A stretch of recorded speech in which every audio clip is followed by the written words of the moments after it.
Okay guys, welcome to the Bounty Hacker. You talked a big game about being the most elite hacker in the solar system. Prove it and claim your right to the status of elite bounty hacker. Let's do this guys. So you can see from here, this is the task one. You just need to start it using OpenVPN or attack box. I just connected it using OpenVPN. I'm not using the attack box. So yes, now we have to deploy the mission. So yeah, I just deployed the mission. I got my target IP here. So yeah, I just started the lab mission. If you don't start it, just start right now. Okay, so once you start that, we have to find open ports on the mission. In order to find the open ports on the mission, you can use tools like nmap. So the network mapper tool is going to find me the open ports on this particular target mission. So sometimes you will get errors. So if you get an error, you have to solve it guys. So errors is always in cybersecurity, but you know the way of solving that. So yeah, that's about it guys. So now we have some commands like this, the three ports are open: FTP, SSH, HTTP. Let's do some deep scan, version scanning and script scanning. Okay, so yeah, now I just perform this scan. Okay, so we just find the open ports on the mission. Who wrote the task list is the question. So we have to find who wrote the task list. Once you check the hint, have you visited FTP? It is saying us to visit FTP.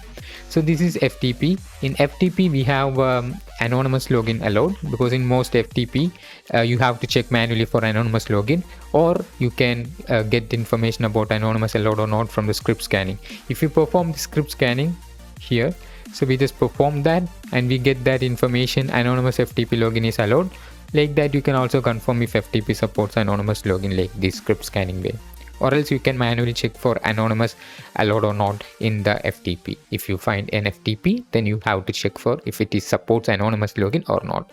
Okay, in order to connect it using FTP, you can just enter FTP space IP address, and in order to check for anonymous, you only need to enter the username as anonymous. Just press enter. But in some scenarios or in some systems, or if you're interacting with some other missions, then it will prompt you for password also. You can just press enter, or you can just enter anonymous as username and password. It's your wish. Okay, so now we are in. So we are login successful. Now when I enter ls, so for my permission denied, and also port command successful, and here comes the directory listing. We get two files, the logs.txt and task.txt. So in order to view the file in FTP, you can just use the less command guys. Less is to view files in FTP.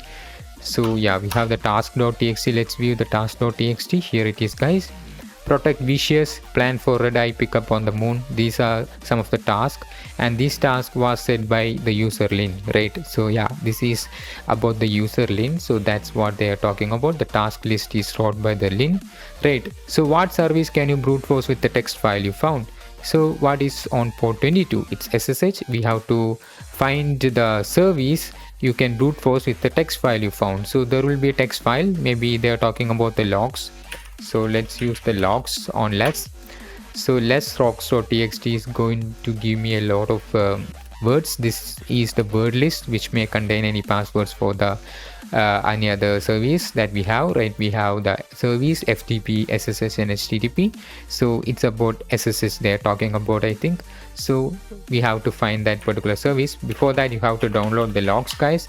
You can just use the get command to download files from FTP, get space logs.txt.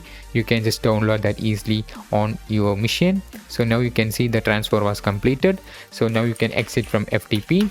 Once you exit, once you enter ls, you will be able to see the logs.txt is here.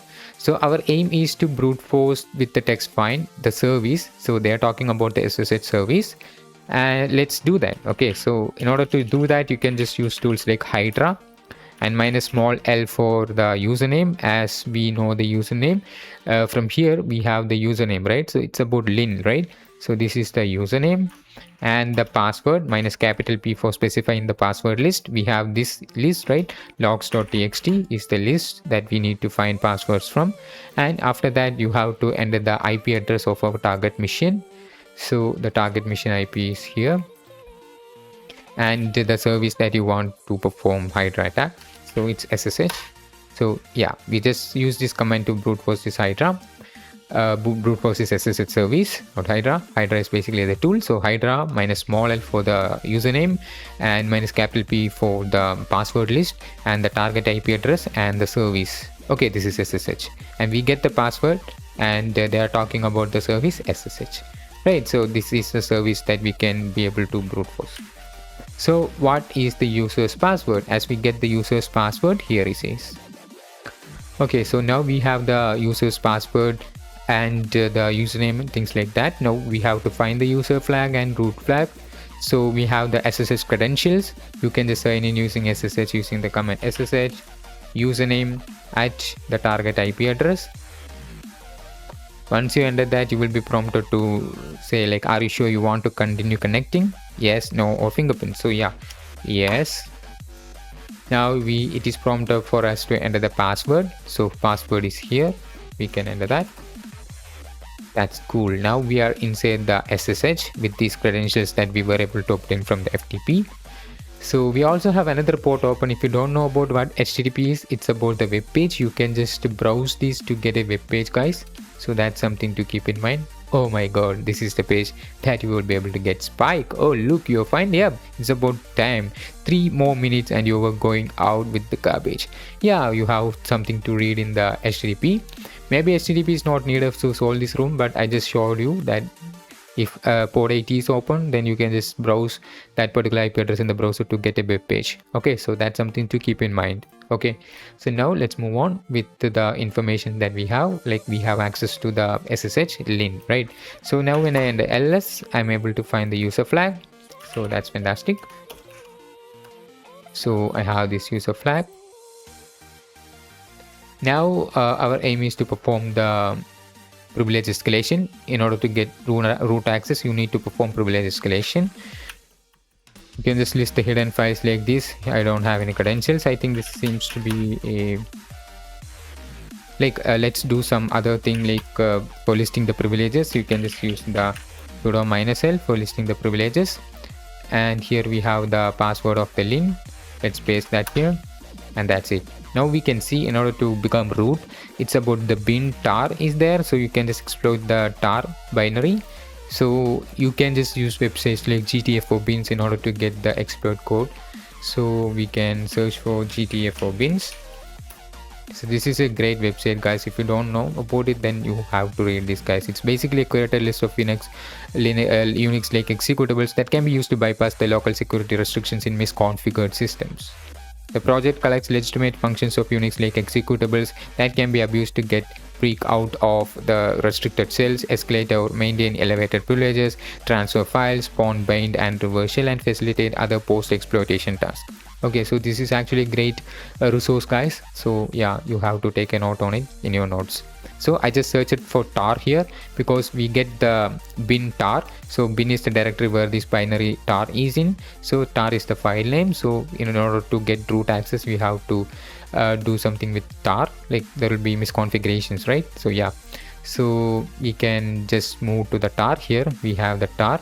In order to become root user, we have the shell here, and we have a file read, upload, download. What we want is shell in order to become root user. This shell is this executable can spawn an interactive system shell. This is what we want. We are not going to transfer any file, write any files or read any files, things like that. We need root access, right? So from here we have the unprivileged sudo and suid. As we have sudo access, right, we can just enter commands with sudo, right? Sudo -l supported, right? So that means then we can use this sudo, guys. Okay, so inside the sudo we have this command, guys. So in order to become root user, we can just use this command, and this is under the sudo, right? So you have to use sudo before using this command. So first enter sudo, then paste the content that you copied from that particular web page. So this is the content I actually copied. So now I just pasted this sudo and the content that I copied, then press enter. Now you can see it's hash. This hash pretty much means that we are root. When you enter who am I, you will be able to see root. So now what we can do, we have most privileges in this system. We can move to the root directory and view the root flag. I hope I am able to deliver you something useful, and this video is definitely going to help you to gain an understanding of what it is and get an understanding of other things So yeah, I hope I helped you. Thank you for watching, guys. I will see you guys in the next one.